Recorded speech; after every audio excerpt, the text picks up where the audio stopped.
Hello बच्चों और मेरे मित्रों, जरूरी जानकारी में आज का विषय है जैन धर्म अथवा वर्धमान महावीर। हम आपको बता दें कि वर्धमान महावीर या जैन धर्म के बारे में जानना 6 क्लास से लेकर 12वीं क्लास तक के बच्चों के लिए बहुत ज़्यादा ज़रूरी है, क्योंकि सभी प्रतियोगिता परीक्षा में जैन धर्म और या वर्धमान महावीर के बारे में क्वेश्चन पूछे जाते हैं और 6 क्लास में तो पूरी पढ़ाई भी है। इसलिए 6 क्लास के बच्चे ज़रूर इससे ध्यान दें और सुनें। तो आइए हम आपको बताते हैं कि वर्धमान महावीर कौन थे, कहाँ से आए और इन्होंने कौन सा धर्म बनाया।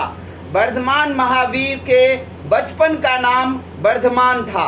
उन्हें महावीर के नाम से वो फेमस हुए। वर्धमान महावीर जी वैशाली गणराज्य में जन्म लिए थे। इनके पिता का नाम सिद्धार्थ था और माता का नाम त्रिशला था।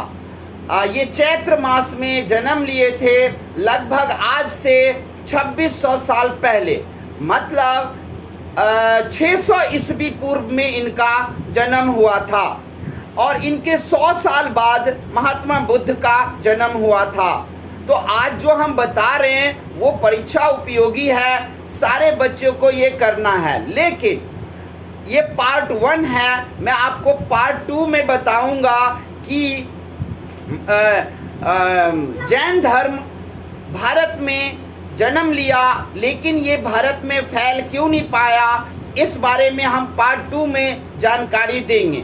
कोई धर्म क्यों नहीं फैल पाया, ये बहुत ऊंची किस्म की शिक्षा की बात हो जाती है और बच्चों के लिए ये पार्ट 1 है। तो आइए हम बात करते हैं और महावीर के बारे में। महावीर जी को तीर्थंकर या तीर्थकर भी कहा जाता है। ये 24वें तीर्थकर थे और 23वें तीर्थकर पार्श्वनाथ थे।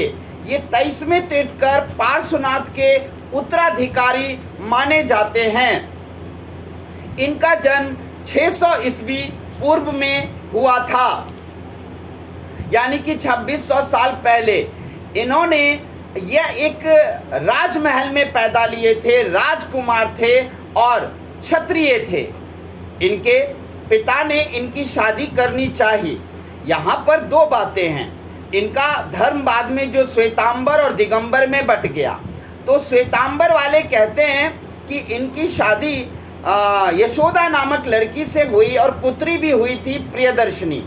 लेकिन दिगंबर संप्रदाय के लोग मानते हैं कि नहीं, यशोदा से शादी इनके माता पिता त्रिशला और पिता सिद्धार्थ चाहते थे, लेकिन इन्होंने शादी करने से मना कर दिया और 30 साल की उम्र में विरक्त होकर और घर त्याग कर ज्ञान की खोज में इन्होंने चल दिए और ज्ञान की खोज करते रहे। 12 साल तक इन्होंने कठोर तपस्या किया। 12 साल के कठोर तपस्या के बाद इनको ज्ञान मिला और फिर इन्होंने ज्ञान पूरी दुनिया में फैलाना शुरू किया। इनका सबसे पहला शिष्य जमाली और बड़े बड़े राजा बिंबिसार, उसके बाद चेटक और कुनिक नाम के राजा भी इनके शिष्य बने, इनके फॉलोअर्स बने। शुरुआती दौर में ये धर्म फैला, लेकिन कुछ बातें ऐसी थी जो ये धर्म नहीं फैल पाया, वो हम पार्ट 2 में बताएंगे। इनका मृत्यु 72 साल की उम्र में हुई थी। इनके मृत्यु को जैन लोग दिवाली के रूप में मनाते हैं। मैं बता दूं कि जैन धर्म सबसे ज़्यादा जो है वो व्यापारियों ने अपनाया, क्योंकि व्यापारियों के अनुकूल ये धर्म था। लेकिन लेकिन ये धर्म फैला नहीं। उसका कारण था धर्म का 2 भागों में बंटना, श्वेतांबर और दिगंबर।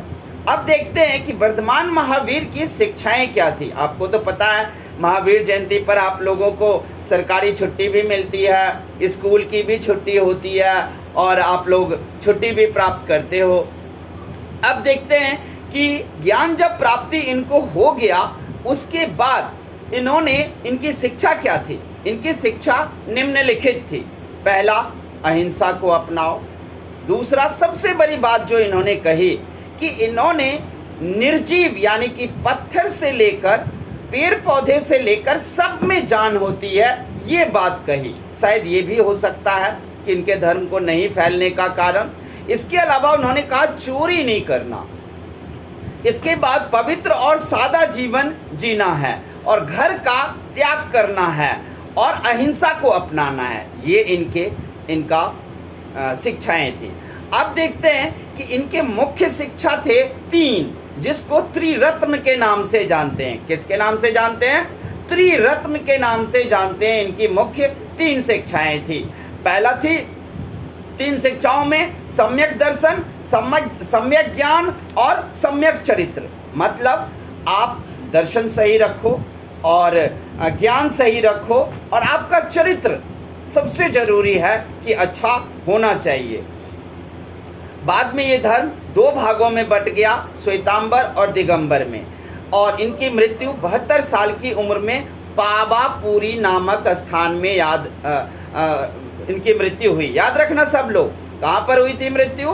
पावापुरी में। ये पेपर में, प्रतियोगिता परीक्षा में पूछा जाएगा, आप लोग इसे याद रखना।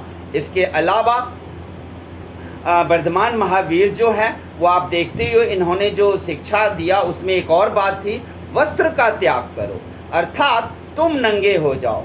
क्योंकि जब तक हम वस्त्र धारण कर रखे हैं, इनका कहना था कि वस्त्र ही पाप का कारण है। वैसे आपको याद होगा कि ओशो ने भी रजनीश ने भी अपने किताब में कहा है कि वस्त्र जो है वो इस दुनिया में पाप का कारण है। वर्धमान महावीर का भी यही कहना था कि वस्त्र ही पाप का कारण है, क्योंकि वस्त्र के अंदर क्या है यही सोचकर पाप बढ़ता है। अगर हम वस्त्र त्याग कर दें तो फिर बचता क्या है? मल मूत्र त्याग करने की जगह दिखती है और फिर हमें इन्हीं चीजों से नफरत हो जाती है। फिर बलात्कार जैसी घटना या अन्य घटना बिल्कुल भी नहीं होगी, ये इनका कहना था। लेकिन आप लोग तो जानते ही हो कि अगर हम वस्त्र का त्याग करते हैं तो हम एक आम गृहस्थ हैं, हम कोई ऋषि मुनि नहीं हैं जो एक जगह पर बैठे रहेंगे वस्त्र त्याग करके, साधना समाधि और ध्यान चलता रहेगा। नहीं, ये गृहस्थ जीवन में नहीं हो सकता। गृहस्थ जीवन में कमी घटी, कभी झूठ, कभी छोटी मोटी पाप, ये सब हो ही जाता है।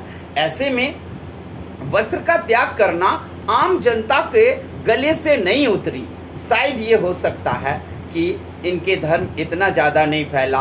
आज आप देखते ही हो यूट्यूब पर हर जगह पर में ये दिगंबर संप्रदाय के लोग नंगे ही रहते हैं आज भी, और सभी लोग इनका इज्जत करते हैं। और ध्यान रखना, मेरी जो शिक्षा है वो ये है कि अगर आपको दिगंबर संप्रदाय के वस्त्रहीन कहीं भी साधु या बाबा जी मिल जाते हैं तो सब जैन धर्म के अनुयायी हैं, उन पर कभी हंसना मत और ना ही उन पर किसी भी तरह की फब्तियाँ या कोई भी खराब शब्द भी यूज़ करना। इस बात को सभी बच्चे याद रखेंगे, क्योंकि वो एक साधना के तहत अपने आप को वस्त्रहीन करके और अपने आप को नियंत्रण में कर रखे हैं। इसलिए उनका आदर होना चाहिए, क्योंकि ये सबके बस की बात नहीं है। तो बच्चों, आप लोग समझ गए होंगे 6ठी से 12वीं तक के लिए जैन धर्म, वर्धमान महावीर के बारे में हमने सब कुछ बता दिया। इन्हीं में से आपका पेपर आएगा, क्वेश्चन थोड़ा बदलेगा, वो आपको पकड़ लेना है कि क्वेश्चन क्या है, और इस वीडियो को आप जितनी बार सुनोगे उतना ज़्यादा याद हो जाएगा। तो ठीक है, तब तक के लिए आप खुश रहिए, आबाद रहिए, जिंदाबाद रहिए, और अगर ये चैनल अच्छा लगता है तो सब्सक्राइब जरूर कीजिए। जय हिंद।